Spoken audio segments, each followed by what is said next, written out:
పిల్లలు మంచిది అయిపోయింది మనకి ఈరోజు చిల్డ్రన్ రిట్రీట్. మళ్ళీ ఎప్పుడు కలిగి ఉంటాం? డిసెంబర్ నెల. ఓకేనా? ఈరోజు మన చిల్డ్రన్ రిట్రీట్లో ఏమేమి నేర్చుకున్నాం గుర్తుందా?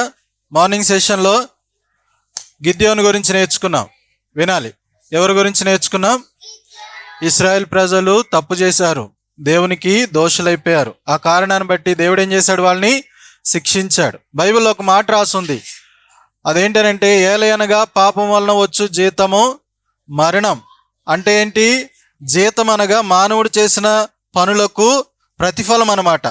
అంటే జీవితం అంతా సంపాదించే జీతం వేరు, నెల నెలా సంపాదించే జీతం వేరు. ఇప్పుడు మనకు బైబిల్లో చెప్పబడిన జీతం ఏంటనంటే, మనం జీవించిన జీవితం అంతా కలిపి వచ్చే జీతం. మంచిగా దేవుని బాటలో దేవుని చిత్తానుసారంగా నడిస్తే మనకు మంచి జీతం ఉంది. అదేం చెప్పండి? నిత్య జీవం, పరలోక రాజ్యం. అయితే మనము దేవుని చిత్తంలో సరైన రీతిలో నడవకపోతే మనకేముంది చెప్పండి? నరకం.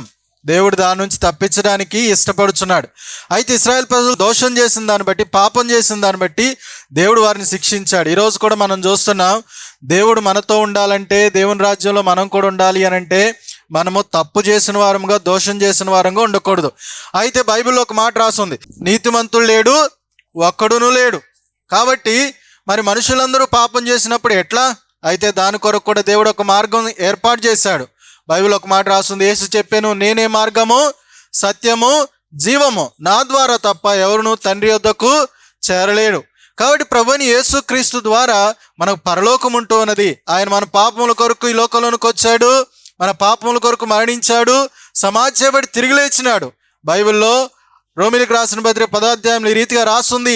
ఏమనంటే, ఆయన నామందు విశ్వాసం ఉంచి ఆయన ఒప్పుకొనుట ద్వారా మనకు రక్షణ, నిత్య జీవం. యేసుక్రీస్తునందు మన నూతన సృష్టిగా మార్చబడతాం. పిల్లలు జ్ఞాపకం చేసుకోవాలి, దేవుని యందు విశ్వాసం ఉంచి మన పాపం విడిచిపెట్టడం ద్వారా మనకు పరలోక రాజ్యం ఉంది. ఒకవేళ పాపం చేస్తూ దేవుని యందు విశ్వాసం ఉంచకపోతే మనకు నిత్య నరకము తప్పదని వాక్యం సెలవిస్తుంది. ఓకేనా పిల్లలు? మరి ప్రార్థన చేసుకుంటారా? వాక్యం చదువుకుంటారా? ఓకే. మనందరి కొరకు ప్రభువైన యేసుక్రీస్తు వారు ఈ లోకంలోనికి వచ్చారు. మన పాపాల కొరకు ఆయన ఏం చేశాడు? సిలువలో మరణించి, మా సిలువలో రక్తం కాచి మరణించి సమాధి చేయబడినాడు. ఆయన యందు విశ్వాసం ఉంచితే ఏముంది? పరలోకం ఉంది. ప్రార్థన చేసుకుందాం, మోకరించండి. ప్రేమ పరిశుభ్రులకు తండ్రి, మహోన్నతుడు, మా రక్షకుడు ప్రభా, మరి ఈ సాయంకాలం వేళలో ప్రభాని సన్నిధానికి వస్తున్నాం. నన్ను మమ్మల్ని జ్ఞాపకం చేసుకొని బ్రతిమాడుకొని వచ్చినాం. మరి ఉదయం నుండి ఇంతవరకు ప్రభా ఈ యొక్క చిల్డ్రన్ రిట్రీట్స్ విషయంలో, మా చిన్నపిల్లల విషయమై ప్రభా, వారి దైవిక విషయమై ప్రభా, జ్ఞానమందు తెలియందు ప్రభా మీ యొక్క అనేక మాటలు తెలియపరుస్తూ వచ్చినారు. అదని బట్టి కృతజ్ఞతలు చెల్లిస్తున్నాం ప్రభా. మరి విన్నబడ్డ వాక్యాన్ని బట్టి ప్రభా, వారైతే ఏమైతే వింటూ వచ్చినారో వారి యొక్క జీవితంలో ప్రభా నీకటి బలింపజేయమని కృపణాన్ని గ్రహిస్తున్నాను, బ్రతిమాడుకొని వచ్చినాం. ప్రయాసపడే ప్రతి ఒక్కరిని బట్టి ప్రభా మీరే మహిమ పొందురమని మీ పాదాల చెంత కూర్చున్నగా జ్ఞాపకం చేసుకోండి.